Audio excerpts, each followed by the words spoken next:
Hello everyone, I'm Ben Contreras and welcome back to another episode of Ben Talks About.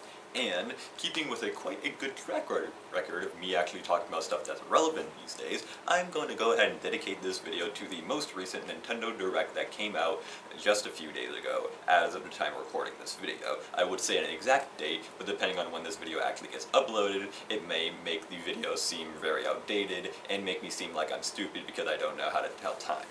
But, regardless, Nintendo just recently gave ourselves another Direct. Probably going to be one of the final Directs that they do this year of 2021. And for this one, it felt like it was sort of on the verge of being kind of disappointing, but also at the same time satisfying. I feel like it's in that sort of weird middle of the road sort of area. So, I'm going to go ahead and try and go step by step on the stuff that they announced. And again, attempt to go in order, because I haven't watched the full Direct since, they first announced it. So I'm going to try and go ahead and get out all the stuff that I want to about it. So if I miss a thing or two that you may think that I would have discussed, then that's the reason why. But regardless, let's go ahead and start. The very first thing that they did was announce a expansion pass for the recent game in the Monster Hunter franchise, Monster Hunter Rise, which, that's really cool and great for the Monster Hunter fans. It's nice to see this game series that I feel like used to be a sort of niche kind of franchise, but similar to what happened to the Persona series with the release of Persona 5, as the games keep on coming out more and more, especially with the release of this new one. I feel like it's sort of broadened its demographic and has become much more, popular franchise for people to get into. I personally don't have too much of a connection with the Monster Hunter series. The first game I ever played of it was the Monster Hunter Tri game when it came out on the Wii, but then again, that was many years ago after it was originally released, and by that time the version on the Wii U came out, which I also decided to buy because it's just a better version of that one. So yeah, overall I do like what I've played, and I would like to see where this one sort of goes, and whether or not this will get me interested in actually getting the game is up to, when time will tell. But afterwards, they announced a couple other main titles, most of them being third-party stuff or stuff that we sort of knew was going to be coming out. One of the main things that they did announce is that they're also giving us an expansion pass for the game in the Hyrule Warriors series, Hyrule Warriors Age of Calamity, which takes place during the huge time gap that we saw during all of the flashback scenes in Zelda Breath of the Wild, which has the same exact sort of hack and slash Dynasty Warrior style that the original game on the Wii U had. So that's definitely cool. It still hasn't given me a reason to really get the game because I'm still waiting for them to do more with Breath of the Wild 2 and seeing how that game turns out. So yeah, that's definitely good for them. Another major thing that they did, well actually before that, they did also announce, gave us more details on the recent Mario Party game that's going to be being released, Mario Party Superstars, which is more or less just going to be a compilation of a lot of the older maps and older minigames from the previous Mario Party titles, most of them coming from the N64 games, which, that's really good. It's good that they're giving us a proper sort of Mario Party Top 100 type of game that isn't what the original Mario Party the Top 100 was. So yeah, that's definitely something that I'm definitely me and my brother Daniel, who you've seen in a few videos in the past, are definitely looking forward to. One of the major things, and is in my opinion the highlight of the whole Direct, honestly, which I'm not quite sure if that is a testament to how great this reveal was, or how sort of kind of underwhelming but not underwhelming the rest of the Direct was, but we got ourselves the announcement of a brand new Kirby game, which is going to be releasing sometime next year, called Kirby and the Forgotten Lands, which is a sort of a 3D title, which is surprising considering the Kirby franchise has not gotten a fully 3D game since, if you want to technically count Kirby Air Ride all the way on the GameCube. Which, by the way, that game really needs to be get an HD re-release, because that game was really good. But yeah, this new Kirby game called Kirby and the Forgotten Lands shows us Kirby going through what looks like a post-apocalyptic version of Earth, which seems sort of off-putting. It feels like they're trying to give it this sort of Breath of the Wild treatment, but I do feel like this is something that the Kirby series has sort of tried to tackle before, because if you remember all the way back in Kirby 64, which we actually went ahead and did a full Let's Play on, the ice planet in that game was a post-apocalyptic version of Earth that was entirely covered in ice. So I feel like this is going to be something similar to that, or the game is going to be doing something similar to what they did when they first announced Super Mario Odyssey, where the first area that we saw was of New Donk City, which was before we knew anything about the game. So this whole area could possibly just be a world that you explore in the game, or some sort of like central hub that connects you to all the other worlds that you can explore. But yeah, overall, this is definitely something that I'm really excited for, and I am going to be guaranteed to possibly do a Let's Play on that game once I decide to return to the Kirby franchise, because I feel like our channel is sort of burnt out when it comes to Kirby for now.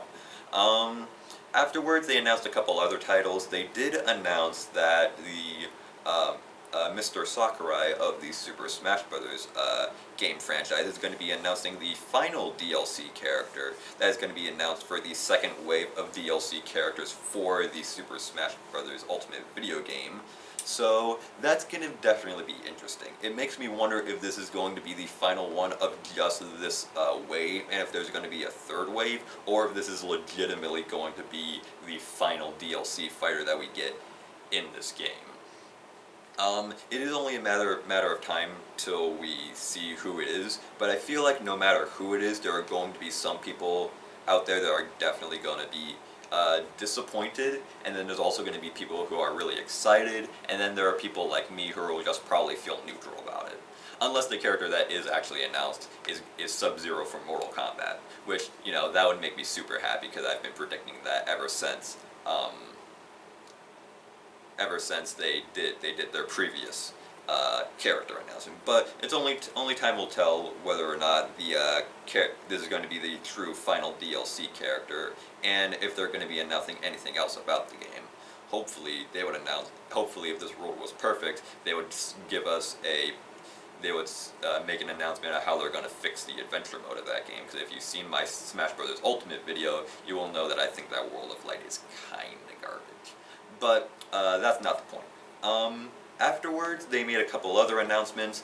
They did also announce a major thing, which is the second tease of a teaser that we've gotten so far next to the Smash Brothers announcement that they did, which is a announcement for a Animal Crossing New Horizons Direct, which is going to be released later on in the year, which is going to be updating us on a bunch of stuff that they're going to add to the game. And the most notable thing that they're actually going to be showing off is that they're finally bringing back the cafe, a feature that was there from the very beginning of Animal Crossing New Leaf and a lot of the other previous games, but was not included in New Horizons, which was one of the major game mechanics that New Horizons did not have.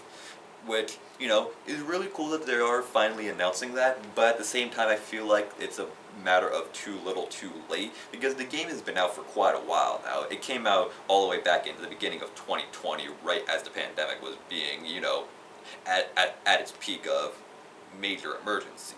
So that game came out, again, at the right time, because people were now really getting themselves invested in this title. But now, looking back at it, without the rose-tinted glasses of this game is the reason why I don't have to go outside right now, when you really start to look at it, there are a lot of things that the game does that the previous games did better.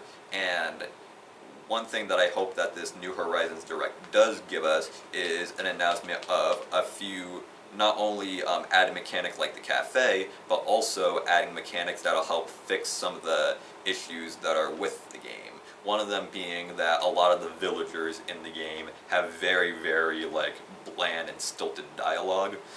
There's not many things to make the villagers very unique from each other aside from their base personality. However, they don't have the same sort of like they don't motivate you to talk to them like the previous games did, especially when you compare them to the NPCs from the original GameCube title. But yeah, it's only a matter of, again, only a matter of time until the rest of it gets announced. So yeah, I'm definitely going to be looking forward to seeing what they have in store there. After a couple other things, they did also announce, they gave us more information on the recently announced Metroid Dread, which is coming out on the Nintendo Switch. They basically gave us a lot more They basically gave us a. They basically just gave us a trailer for the game, showing off the locations that we're going to be seeing. A lot of the power-ups from the previous games actually making a return here, like the Shine Spark from Super Metroid, Samus's different beam power-ups. We also did get to see a quick glance of what looked like Samus's new armor design, but in the color scheme of the Varia suit, which is for those of you who don't know, more or less her most iconic color scheme, with the the orange and red combo.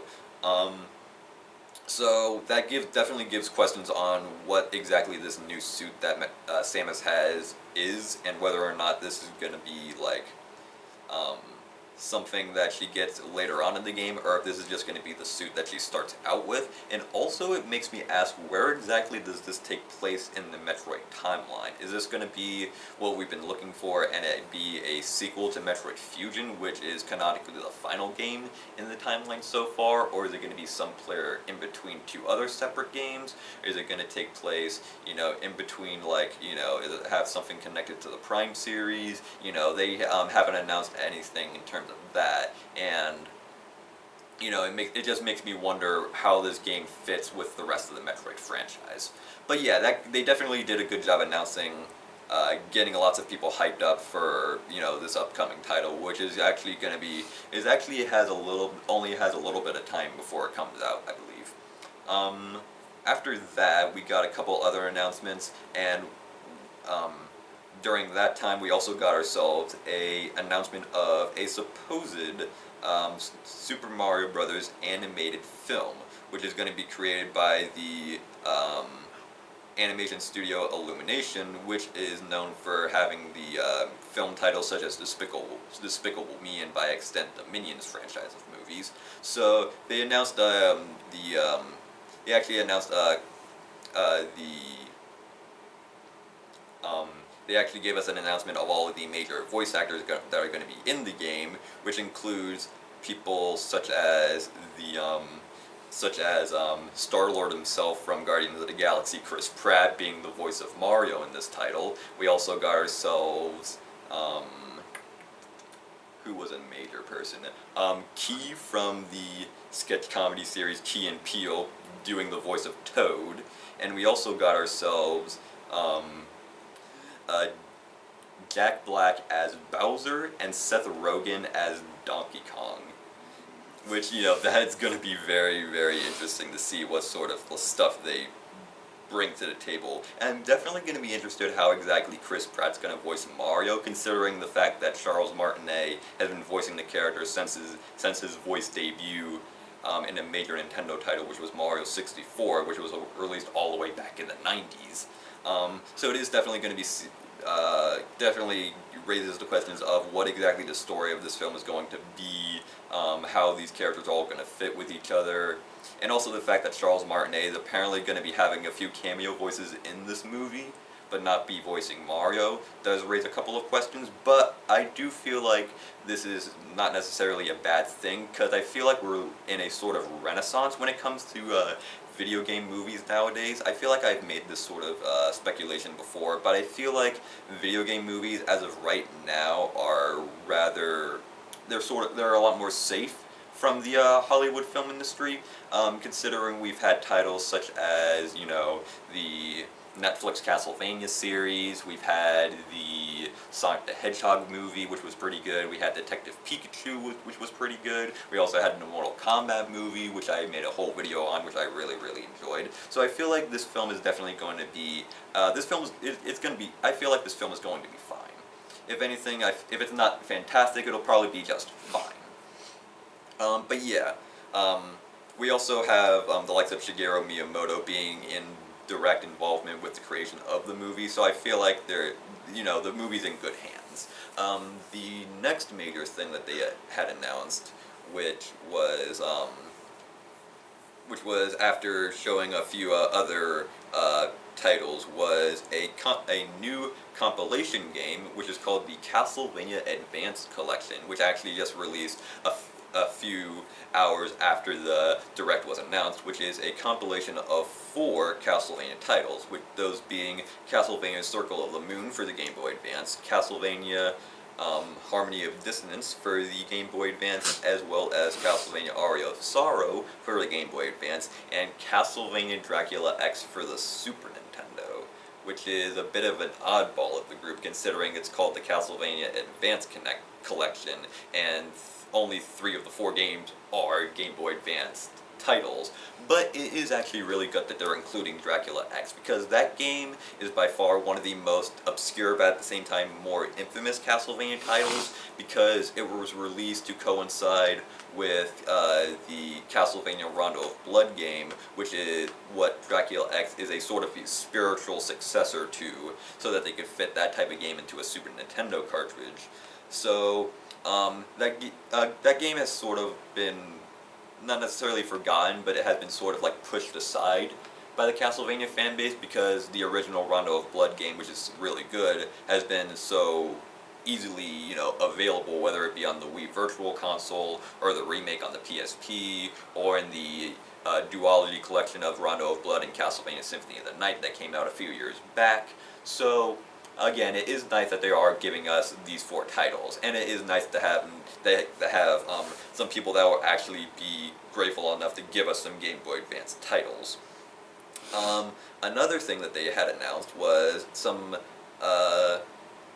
additions to Nintendo's paid online service, which allows people to now play virtual emulators of both Nintendo 64 and Sega Genesis games.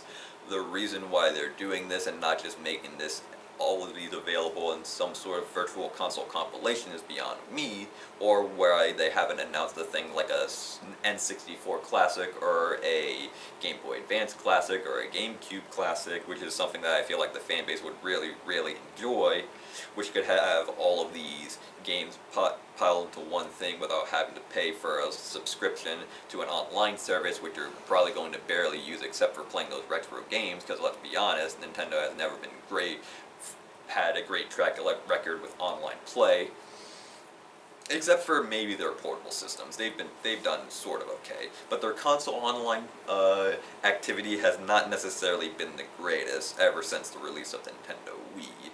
Need I remind you all of the connection and online problems that Super Smash Bros. Brawl had, but it is nice that they are giving some people some retro action, and for those of you who do have the subscription service and are more than willing to spend that much, spending the monthly fee to get these titles, then go right ahead, I applaud you. One of the final things they also announced was 2 things actually. One of them being the 3rd game in the Splatoon franchise, Splatoon 3, which was actually a sort of a semi-quick announcement that they did. I believe they did announce that a while ago during one of their other directs, or possibly could have been at E3. It was definitely in one of those areas. But they did announce that they were making a 3rd Splatoon game, which is great. I personally have not played any of the Splatoon titles, mostly because they are very focused on online play. And considering, again, there's now the subscription fee for Nintendo systems nowadays to have online, to actually be able to play online like the other 2 competing game systems, I feel like that's sort of, not necessarily diminished its demographic, but I feel like it's definitely smaller. but again, that's just me who doesn't pay for subscription fees for video games. But yeah, it is nice that Nintendo's most newest IP thus far has been, it's been very well loved by the community, and the fact that they're getting themselves another title is, it's good. It's good for them. And the final thing that they announced was another third title, as a matter of fact, which is from Platinum Games' Bayonetta franchise with Bayonetta 3, which, that sort of caught me off guard because the announcement trailer starts with a bunch of military soldiers circling around the city, which looks like it's on the verge of being destroyed by this monster, and when they realize that their guns aren't doing anything to them, the monster gets ready to attack, and then our main protagonist, Bayonetta, shows up with her new design, which, by the way, I'm not too big on her new design. It's mostly the hair. It just looks a bit too much. I prefer her from the second game where she had shorter hair. But yeah, they announced that they're making a third title. They showed us some gameplay. It looks like it's the same sort of, hack and slash style that, Platinum Games is known for and what the Bayonetta franchise is known for. So, that's all perfectly fine. And with that, the Direct pretty much completely ended. So overall, I do feel like they did do a good job at announcing a lot of stuff that people would be interested in, but I feel like one of the major things that they did that I'm not too keen on is that they basically teased us for teasers, essentially, with the whole announcement of, the final Smash Ultimate Character DLC being announced later on in the month, and then also this Animal Crossing New Horizons Direct is going to be a thing later on, which is more or less going to be telling us, all these things that you wanted in the base game are finally being added after the game has been out for about a year at this point, almost over a year. And also, the fact that they did not give us any information on, 1, Breath of the Wild 2, or anything revolving the upcoming Pokemon titles, which, to be fair, sort of makes sense, because they did have that whole Pokemon Direct where they announced all the stuff for, Brilliant Diamond, Shining Pearl, Legends Arceus, and all that stuff. Which, so yeah, I kind of understand why, because they have showed us a lot of detail on it, but I feel like, they're saving a lot of this stuff for what I theorize would be directs dedicated to these games, or announcements that are where they're going to focus on just these titles in particular. But what they did show off, again, I really am interested in. Again, Mario Party Superstars looks like it's going to be fun. The Kirby game I'm definitely looking forward to the most to getting. The Metroid Dread title, which is going to be coming out, is going to be a good revival of the Metroid franchise, even though the franchise has been pretty fine ever since Metroid Samus Returns. The Castlevania Advance Collection looks like it's going to be really good, and it's great that they're giving us more Castlevania love after the franchise was sort of, in isolation out after Lords of Shadows 2, which came out on the 360 and PS3. That's all good. All the rest of the titles that people are looking forward to, like the Monster Hunter expansion, Bayonetta 3, Splatoon 3, and all that stuff, that all seems perfectly fine. And of course, the online service for all the giving us the Nintendo 64 and Sega Genesis games being able to play digitally, that's good for people who have the online service. So yeah, overall, I'm not necessarily disappointed, but I do feel like there could have been a few other things that would have made this Direct a more higher rank than it is. Not necessarily saying that the Direct, in my opinion, was bad. I just feel like there could have been one or two other things that they could have announced that people were probably looking forward to seeing more of. But again, overall, I am looking forward to a lot of the stuff that they did announce. So I overall hope that you all enjoyed me talking about what happened so far. I personally had a lot of fun talking about it. If you want to tell me what games you're looking forward to that they had announced, go ahead and tell me in the comment section down below. And how exactly are they going to have Chris Pratt voice Mario in the animated Mario movie? let me know what you think about that in the comment section down below, and if you want to, go ahead and do all of the subscribe, the liking, the bell icon stuff, all the kind of stuff that people have to do on YouTube these days to support their favorite creators. And until I see you all next time, I am Ben Contreras, and bye.